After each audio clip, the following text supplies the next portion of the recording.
Oi, gente! Eu sou Stephanie Azevedo, advogada especialista em direito de família. E estou aqui para descomplicar o direito. Devido a vários questionamentos sobre abandono afetivo, eu vim aqui para falar sobre esse assunto com vocês. Vamos lá! Abandono afetivo, gente, o que de fato é e o que precisa para você conseguir entrar com a ação? Stephanie, ele não vem visitar. Stephanie, o regime de convívio está estipulado. É bom a gente sempre lembrar, é regime de convívio, não é regime de visita, porque pai não é visita. Pai convive com uma criança, assim como mãe não é babá.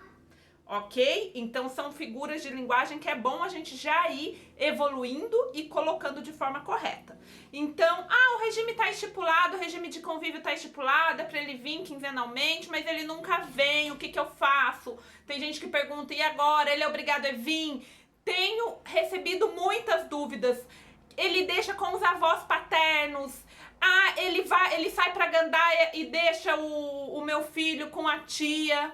Bom, gente, vamos falar sobre tudo isso hoje, tá? Primeiro, o regime de convívio, ele é extensivo a toda a família paterna. Então, o convívio da criança é com toda a família paterna, porque a criança tem dois lados da família, tanto a materna quanto a paterna.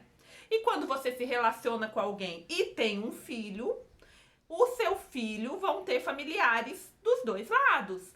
Então, Stephanie, mas eu odeio a família dele, mais nada. Entendeu? É família do seu filho, da sua filha. Você tem que respeitar. Por mais que vocês tenham diferenças e dificuldade de convivência, é a família da criança. Então, como família da criança, essa família merece respeito. Não tem como viver em pé de guerra. Beleza? Sei que não é tão simples assim. Eu sei que na teoria é muito mais simples do que na prática, mas estou trazendo para vocês a realidade jurídica e como que o judiciário entende hoje. Então, o direito de convívio, ele é extensivo para a família paterna. Tanto é que hoje já tem avós pedindo guarda compartilhada. Se o pai, por exemplo, vai preso, os avós podem continuar gozando desses dias de convívio. Se o pai tem o infortúnio de morrer também, a família paterna continua tendo esse direito de convívio. O pai desapareceu na vida, foi comprar cigarro e nunca mais voltou. A família paterna continua tendo o direito. Então é bom a gente deixar isso muito claro, beleza?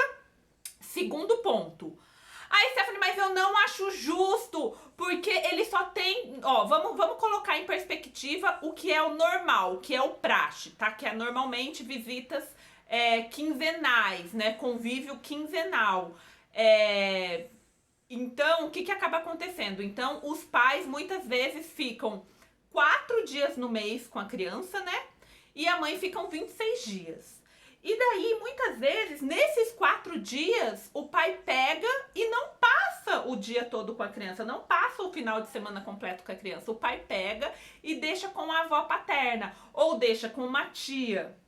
E daí, as mães me questionam muito. Nossa, Stephanie, mas ele mal vê o filho, e daí quando o filho vai pra lá, ele também não fica junto com o filho. Ele deixa com a avó e sai pra gandaia. O que eu posso fazer? Nada, tá? Você não pode fazer nada. Por quê? Porque, como eu falei, o direito de convívio é extensivo. Beleza? Nossa, Stephanie, mas eu não acho justo. Sim, infelizmente, a gente tem um ordenamento onde estipula direitos. A gente não consegue estipular justiça ainda. A gente ainda não tem esse poder de legislar sobre a consciência alheia. A gente não tem o poder de legislar sobre o caráter alheio. Então não tem como eu exigir de um pai responsabilidade, amor e comparecimento. Eu posso até exigir afeto, que hoje o nosso ordenamento, ele trabalha, o abandono afetivo é basicamente uma ferramenta onde tenta mensurar, transformar em pecúnia, em valor, o afeto. Então a gente pode falar que a gente consegue monetizar esse afeto, mas a gente não consegue exigir consciência. Então você pode ser a melhor mãe, mas você não consegue exigir de um pai a melhor paternidade. Aí isso, lógico, que vai ter toda a questão histórica, todo o machismo estrutural, a estrutura patriarcal em que vivemos. E sim, a gente deve militar, a gente deve desconstruir, a gente deve batalhar para que nossas filhas, netas, talvez bisnetas, venham a colher frutos de uma equidade maior, onde não seja dessa forma. Mas hoje, com o que a gente tem, a gente não consegue exigir esse nível de consciência, essa maturidade, essa presença desse pai. Nem mesmo as visitas a gente consegue exigir. Porque hoje não existe, assim, cumprimento de sentença de visitas. Existe sim, quando não é cumprida. Tipo assim, o pai foi regulamentado o convívio para quinzenalmente. Chegou na quinzena, você não entregou o filho. Chegou na outra quinzena, você não entregou o filho. O pai consegue entrar com cumprimento de sentença para exigir que seja cumprido o regime de convívio dele, conforme está descrito ali, tá? Então existe essa possibilidade. Agora, se ele simplesmente não apareceu, a gente não consegue entrar com cumprimento de sentença assim. Por exemplo, o que acontece muito nas férias, que normalmente não, as férias que o praxe é metade das férias com o pai, metade das férias com a mãe. Chega na época de férias, as mães também trabalham. Nenhuma mãe consegue tirar 60 dias de férias, 2 meses no final do ano e 1 mês no meio do ano. Ninguém consegue, né? Ninguém que trabalhe fora consegue ter um regime de férias assim, nem as próprias autônomas. Eu mesmo, que sou autônoma, tenho meu escritório próprio, eu não consigo tirar 90 dias de férias ao longo do ano. Então, eu mesmo trabalhando, muitas vezes o pai vira e fala assim, por exemplo, mas eu trabalho, então você que se vira. E daí as mães, gente, em época de férias, chove ligação pra mim.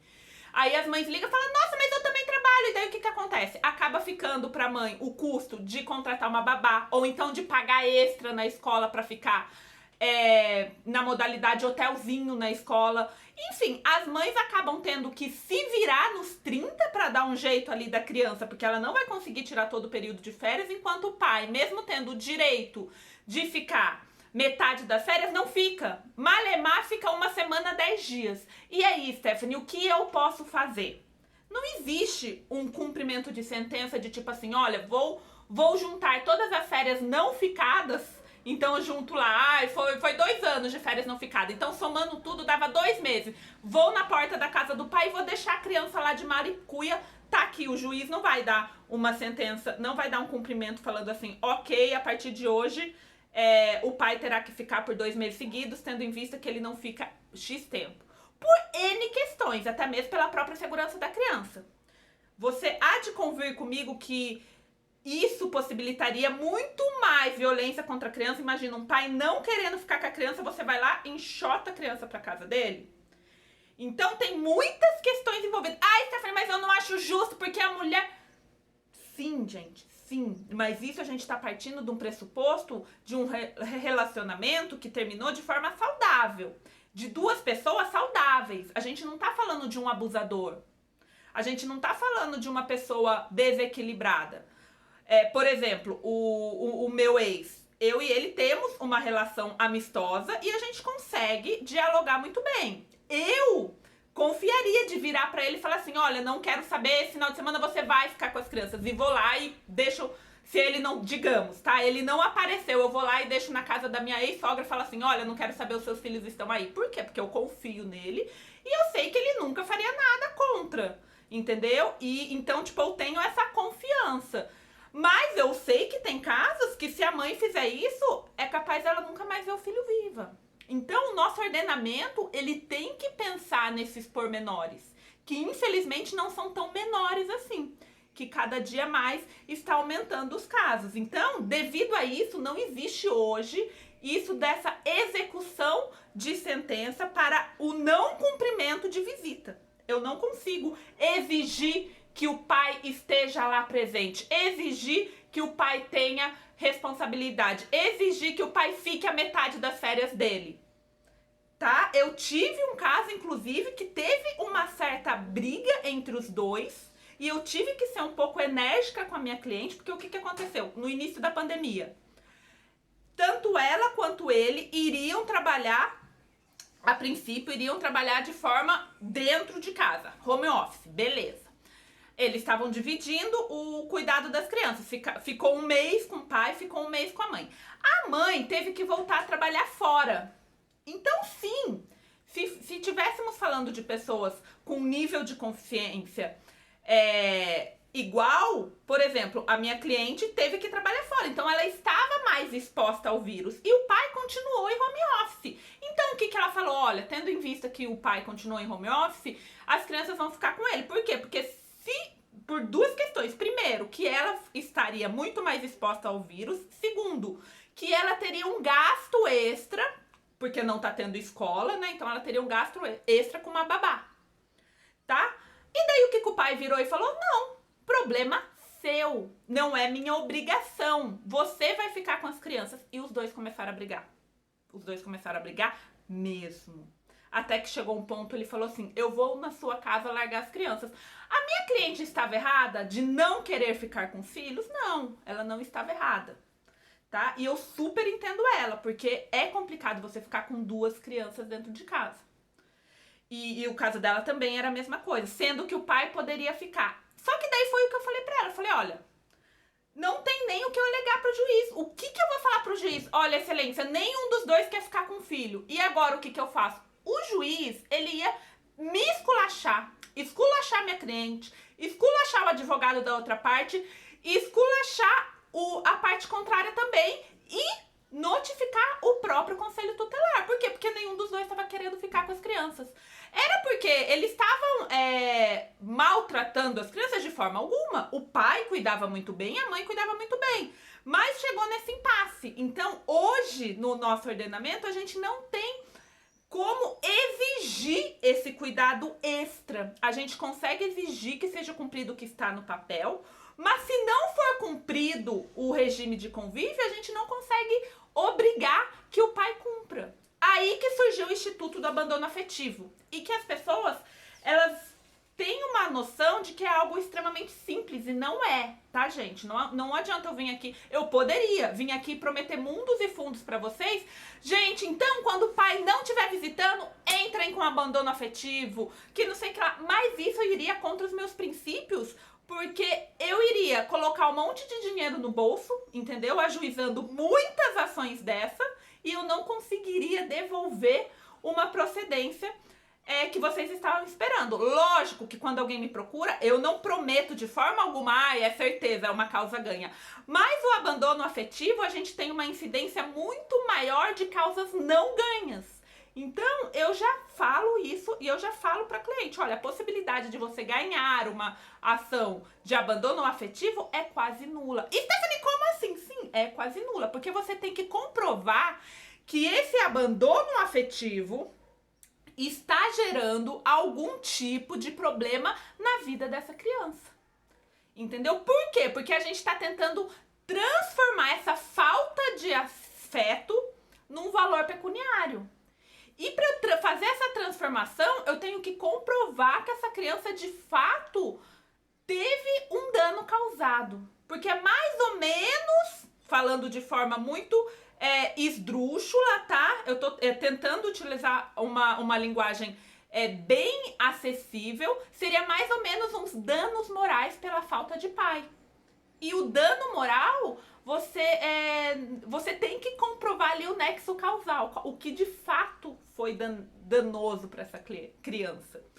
Então, muitas que me procuram para entrar com abandono afetivo, eu não entro, porque eu explico, tá, mas qual é o dano nessa criança? Ah, mas o pai não vem, que não sei o que lá. Eu tenho que conseguir provar. Por exemplo, eu tenho um caso específico que o pai realmente ele é milionário, ele é um empresário, ele paga uma pensão normal, tá? Não é nada demais, mas é uma pensão acima da média, mas ele simplesmente paga. É a famosa filha boleto. Ela é uma filha boleto. Ele só paga e desapareceu da vida dela. Até aí, tudo bem, entendeu? Só que o que aconteceu? Ele conheceu uma nova mulher, quando essa criança tinha 11 anos. E essa mulher meio que colocou uma pequena consciência na cabeça dele. E ele passou a buscar essa filha para convivência. E o cara tem helicóptero, o cara tem coleção de carro, o cara tem casa em Riviera de São Lourenço, tem casa em Campos do Jordão. Então, o cara, ele tem muito dinheiro. E a filha ficou maravilhada com aquele mundo de novela onde ela viveu por alguns meses com o pai. Só que do nada, o pai simplesmente casou com essa mulher, e essa mulher que se mostrava uma ótima madrasta, que queria a filha por perto, parou de querer a filha por perto. E ele simplesmente cortou novamente o vínculo com essa criança, que ele já tinha ficado 11 anos longe, mas tudo bem, a criança nunca tinha conhecido ele, então tava ok. Pegou a criança, ficou vivendo 6 meses de vida de princesa, e depois ele cansou e jogou ela fora. Entendeu? Parou de ligar pra ela, bloqueou ela nas redes sociais e nunca mais atendeu ligação. A menina entrou em depressão. Então, hoje eu tenho um laudo da depressão e eu tenho. É muito claro quando iniciou a depressão. Então, nesse caso específico, a gente está pleiteando o abandono afetivo, porque esse abandono, essa diferenciação que ele faz com os novos filhos em vista da anterior, é muito grande. Detalhe, ele não teve novos filhos, mas ele assumiu os enteados como filho. E os enteados estão passeando por aí de helicóptero, estão indo pra praia, estão indo pra Disney, estão indo pra N lugares, enquanto a filha foi completamente esquecida, não faz parte nem mesmo dos natais em família. Então isso trouxe um transtorno para essa criança muito grande. Então, baseado nisso, eu entrei com abandono afetivo. Agora, os casos, no geral, que o pai desapareceu, eu não tenho como fazer esse nexo. Pedir, eu posso pedir. Eu posso entrar. Qualquer pessoa que acha que tenha tido um abandono afetivo pode entrar. Agora, o fato de eu entrar e eu, de fato, conseguir te entregar uma efetividade jurisdicional é muito diferente. Então, eu costumo entrar quando eu tiver muita possibilidade de ter esse ganho. E eu falo isso, por quê? Porque eu acho injusto eu cobrar daquela pessoa tendo quase certeza que eu vou perder. Então, eu deixo isso certo pra pessoa. Olha, você tem como provar que causou um dano pra criança? Tenho. Beleza, qual é? É laudado? O que tá acontecendo? Tem lá, a psicóloga tá acompanhando? O que de fato isso gerou na vida da criança? Então vamos entrar. Stephanie, não tenho, não sei. Mas é que o pai nunca mais viu. Tá, a gente vai entrar de forma muito temerária, tá bom? Então é isso, gente. Espero que tenha ficado explicado. Curta esse vídeo, por favor. Compartilhe. Não esqueça de nos seguir lá no Instagram, Advogo para Elas, lá no Facebook, Advocacia para Elas, e toda semana estamos aqui com vídeo novo. Um super beijo, até a próxima!